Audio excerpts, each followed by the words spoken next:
Hello friends, welcome to my channel. আজকে আমি একটা খুব healthy and tasty recipe share করব। রেসিপিটার নাম হচ্ছে চিকেন তেহারি। এর জন্য বেসিক্যালি আপনারা দেখতেই পারছেন আমি খুব কম অ্যামাউন্ট তেলে পেঁয়াজটাকে জাস্ট একটু ফ্রাই করে নিচ্ছি লবণ দিয়ে। ফ্রাই করে এটাকে সাইড করে রেখে দিলাম। এর জন্য এটাই যে তেল ইউজ করেছি আর লাগবে না, জাস্ট 2 টেবিল স্পুন আমি ঘি দিলাম। তাতে কিছু ফোড়ন দেব, যেটা জিরে, দুটো এলাচ, কাঠচকলা, তেজপাতা, দেন ব্ল্যাক পেপার অ্যান্ড লবঙ্গ।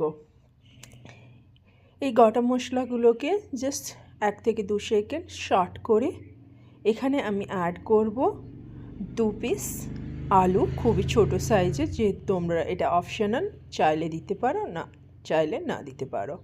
এরপর আমি ম্যারিনেট করা চিকেনটাকে অ্যাড করতেছি এবং এটা ম্যারিনেট করা ছিল 3 ঘন্টা টাইম ধরে। ম্যারিনেট করার সময় আমি ইউজ করেছি দই, পপি সিডস পেস্ট, 1 পিস পেঁয়াজ পেস্ট, ধনা জিরা paste, turmeric, salt and black pepper. এতটুকু তেল ইউজ হয়নি। এখানে দেখলাম পেঁয়াজটা যা ফ্রাই করতে 2 টিস্পুন তেল ছাড়া কোনো তেলই ইউজ নেই, অ্যান্ড 2 টিস্পুন ঘি। এখানে চিকেনটা দেওয়ার পর এখানে দেখছেন 10 থেকে 15 মিনিটের মধ্যে কীরকম এর ম্যারিনেট করার যে জলটা বেরিয়ে এসেছে। এখানে আমি কিছু জাস্ট কাঁচা লঙ্কা অ্যাড করলাম। এবার এটাকে আরও আমি 10 থেকে 15 মিনিটের জন্য চাপা দিয়ে রাখবো। এটা জাস্ট হতে ম্যাক্সিমাম 15 থেকে 20 মিনিট লাগে। সো এবার আমি যে পেঁয়াজটা সাইড করে রেখেছিলাম সেটা হাফ পরিমাণ পেঁয়াজটা এখানে অ্যাড করলাম। অ্যাড করে জাস্ট 5 মিনিটের জন্য আর একটু চাপা দিয়ে আমি লাস্টে দেখুন কতটা এটা হয়ে এসেছে। 15 থেকে 20 মিনিট ম্যাক্সিমাম। কিছু ফ্লেভারের জন্য আমি অরেগানো অ্যাড করেছি, একটু ব্ল্যাক পেপার অ্যাড করব, then garam masala optional. This are basically optional, if you wish you can add, otherwise you can skip. Now এগুলো দেওয়ার পর জাস্ট 3 থেকে 4 সেকেন্ডের জন্য রেখে এবার দেখুন চিকেনগুলো যেহেতু হয়ে এসেছে, এরকম চিকেন এমনিই আপনি গরম ভাতের সঙ্গেও খেতে পারেন without completely oil. You can make this kind of chicken and you can have with your hot rice. So চিকেনগুলোকে আমি আলাদা করে রেখে দিলাম। চিকেনগুলোকে আলাদা করার পর আমি এখানে অ্যাড করব চাল। এই চিকেন তেহারি বানানোর জন্য আমি গোবিন্দভোগ চালটা ইউজ করেছি। সো এখানে প্রায় 150 গ্রামের মতো আমি চাল নিয়েছি। এটাকে কিছুক্ষণের জন্য প্রায় 1 ঘন্টা আগে আমি ধুয়ে জাস্ট রেখে দিয়েছিলাম।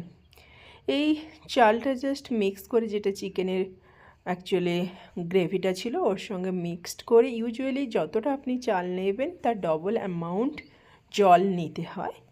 সো এটাতে যেহেতু চিকেনে অলরেডি কিছুটা এক্সেস ওয়াটার ছিল, সেই জন্য আমি যতটা দরকার ওয়াটার নিলাম।